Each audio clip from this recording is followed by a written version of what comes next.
തീയിലൂടെയും വെള്ളത്തിലൂടെയും കടന്നു പോകുന്നതിൽ രണ്ട് പ്രത്യേകതകളുണ്ട്. There are two things that if you go through the fire and also go through the water, there are two things we need to understand. ഒരു സാധാരണ വ്യക്തി വെള്ളത്തിലൂടെ കടന്നു പോയാൽ നീന്തൽ അറിയാത്ത ഒരു വ്യക്തി വെള്ളത്തിൽ ചാടിക്കഴിഞ്ഞാൽ അവൻ വെള്ളം കുടിച്ച് മരിക്കുവാൻ ഇടവരും. If a person who don't know how to swim, if he is going into the water, he will drown into the water and die. എന്നാൽ വ്യക്തമായി നീന്തൽ അറിയാവുന്ന ഒരു വ്യക്തിയാണെങ്കിൽ ആ വെള്ളത്തിൽ നിന്ന് അവൻ രക്ഷപ്പെട്ട് പുറത്തു വരും. But if you really know the swimming properly, then he will be able to overcome that.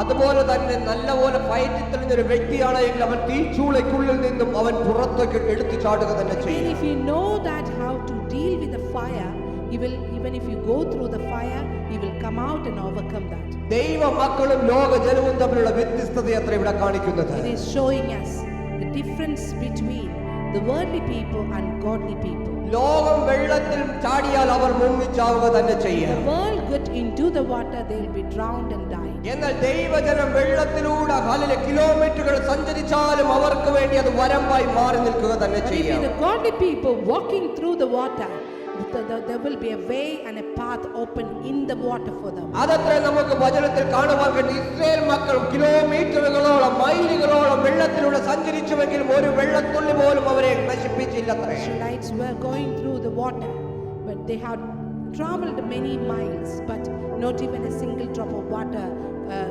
dropped down to them. കാരണം എന്തെന്നറിയാമോ? Do you know the reason? വചനം മത്തായി സുവിശേഷത്തിൽ വചനത്തിൽ ഇപ്രകാരം നമുക്ക് വ്യക്തമായി കാണുവാൻ കഴിയുന്നുണ്ട്. അവൻ സ്ത്രീയിൽ നിന്ന് ജനിച്ചവനായ യേശുവിനെ ഈ ലോകത്തേക്ക് അയച്ചു എന്ന്. Amen. In the book of the Gospel of Matthew, we can see that God Himself sent the Son into this world through the woman. അത് നിങ്ങളെ ഹല്ലേലൂയ കുറ്റവിചാരണ ചെയ്യുവാനല്ലത്രേ, നിന്നെ രക്ഷിപ്പാനത്രേ.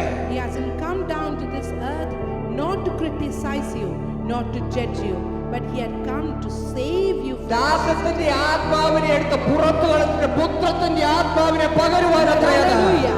He had come down to this earth to take out the servantship, but He had given you the sonship. അത് തന്നെയത്രേ മത്തായി സുവിശേഷത്തിൽ വ്യക്തമായി പറയുന്നത്. പുത്രത്വത്തിന്റെ ആത്മാവിനെ നിങ്ങൾക്ക് പകരേണ്ടതിന് അവനെ സ്ത്രീയിൽ നിന്ന് ജനിച്ചവനായി അവൻ അയച്ചു എന്ന്. And it says that He had given, or He had come down onto the earth to give you the sonship through the woman.